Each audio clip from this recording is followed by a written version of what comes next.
আসসালামু আলাইকুম। যে সাইট টেক ইউটিউব চ্যানেলের পক্ষ থেকে আপনাকে অনেক অনেক শুভেচ্ছা ও অভিনন্দন। আপনি কি ইমো অ্যাপস ব্যবহার করেন? যদি ব্যবহার করে থাকেন তাহলে এই ভিডিওটা আপনার জন্য। ইমোতে বিরক্তির দিন শেষ। যদি আপনি এই ভিডিওটা শেষ পর্যন্ত দেখেন। ইমোতে কেউ হুটহাট করে কল দেওয়া, অ্যাড করা, টেক্সট দেওয়া, গ্রুপে অ্যাড করা আরো অনেক কিছু আছে যেগুলোর হাত থেকে আপনি রক্ষা পাবেন যদি আপনি কয়েকটি সেটিংস করে রাখেন। তাহলে আপনি বিরক্তির হাত থেকে রক্ষা পাবেন। তো চলুন কিভাবে আপনি সেটিংসগুলো করবেন তা দেখিয়ে দিই। প্রথমে চলে আসবেন ইমো অ্যাপে। উপরে প্রোফাইল অপশন আছে, ওখানে একটা ক্লিক করবেন। একটু নিচের দিকে দেখতে পারবেন সিকিউরিটি অ্যান্ড প্রাইভেসি অপশন আছে, ওখানে একটা ক্লিক করবেন। ক্লিক করার পরে নিচের দিকে একটু চলে আসবেন। নিচের দিকে চলে আসার পরে দেখতে পারবেন কলস নামে একটা অপশন আছে, ওখানে একটা ক্লিক করবেন। ক্লিক করলে অনেকগুলো অপশন পাবে। যদি আপনি এভরিওয়ান সিলেক্ট করে রাখেন তাহলে আপনাকে যে কেউ কল দিতে পারবে। যদি মাই কন্ট্যাক্টে সিলেক্ট করে রাখেন মাত্র আপনার সেভ নাম্বারগুলা কল দিতে পারবে, তা ব্যতীত কেউ কল দিতে পারবে না। যদি কাস্টম সিলেক্ট করে রাখেন তাহলে আপনার মন মতো চাইলে কাকে কাকে কল দিবেন কিংবা কে আপনাকে কল দিতে চায় সেগুলা সিলেক্ট করে রাখতে পারেন। আর যদি নোবডিতে ক্লিক করে রাখেন তাহলে আপনাকে কেউ কল দিতে পারবে না। তাহলে দ্বিতীয় সেটিংয়ে চলে যাই।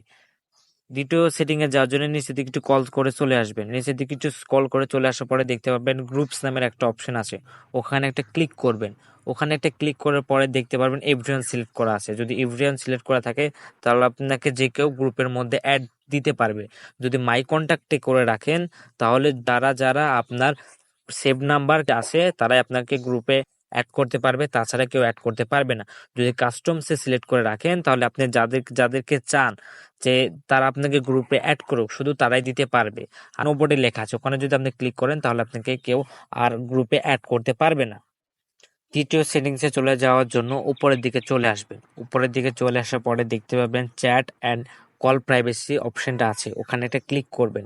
নিচের দিকে লেখা আছে ব্লক স্ক্রিনশট ফর কলস।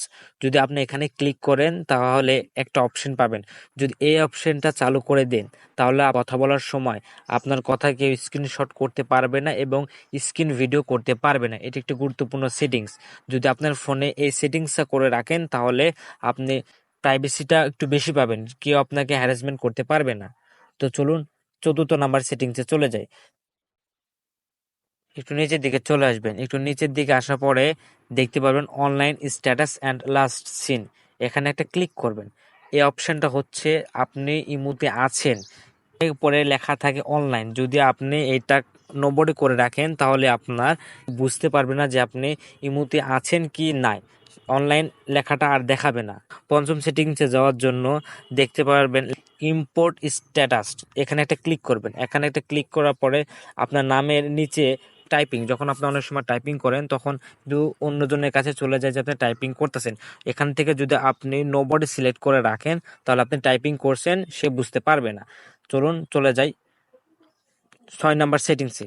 6 নাম্বার সেটিংসে চলে যাওয়ার জন্য দেখতে পারবেন রিড রিসিপশন, এখানে একটা ক্লিক করবেন। এখানে একটা ক্লিক করার পরে এই অপশনটি দেখতে পাবেন। এই অপশনটির কাজ হচ্ছে কে একজন এসএমএস পাঠিয়েছে সেটা আপনি সিন করছেন। সিন করার পরে কিন্তু একটা গোল চিহ্ন দেখা যায়। যদি আপনি এটা নম্বরে করে রাখেন তাহলে আপনি তার এসএমএসটি সিন করেছেন সে বুঝতে পারবে না। এইবার চলে যাই 7 নাম্বার সেটিংসে। তো 7 নাম্বার সেটিংসে যাওয়ার জন্য নিচে একটা অপশন পাবেন মেথড ফর অ্যাডিং মি, এখানে একটা ক্লিক করবেন। ক্লিক করার পরে ফোন নাম্বার আছে উপরে, ওখানে একটা ক্লিক করবেন। যদি আপনার পারমিশনটা অ্যালাউ করা থাকে তো অবশ্যই পারমিশনটা আপনি ডিসেবল করে দিবেন। পারমিশনটা ডিসেবল করে দেওয়ার পরে বের হয়ে চলে আসবেন। বের হয়ে চলে আসার পরে যে অপশনগুলো আছে এই অপশনগুলো আপনি সবগুলাকে বন্ধ করে দিবেন। তো যদি বন্ধ করে দেন তাহলে আপনি একটা বড় হ্যারাসমেন্টের হাত থেকে রক্ষা পাবেন। যে সেটিংসগুলো দেখানো হলো সেগুলো যদি আপনি করে রাখেন তাহলে আপনি বিরক্তির হাত থেকে রক্ষা পাবেন। আশা করি এই ভিডিওটা আপনার অনেক বেশি কাজে দিবে। তো ভিডিওটা এখানে শেষ করছি। ভিডিওটা যদি ভালো লেগে থাকে তাহলে একটা লাইক করে দিবেন এবং সাবস্ক্রাইব করতে ভুলবেন না।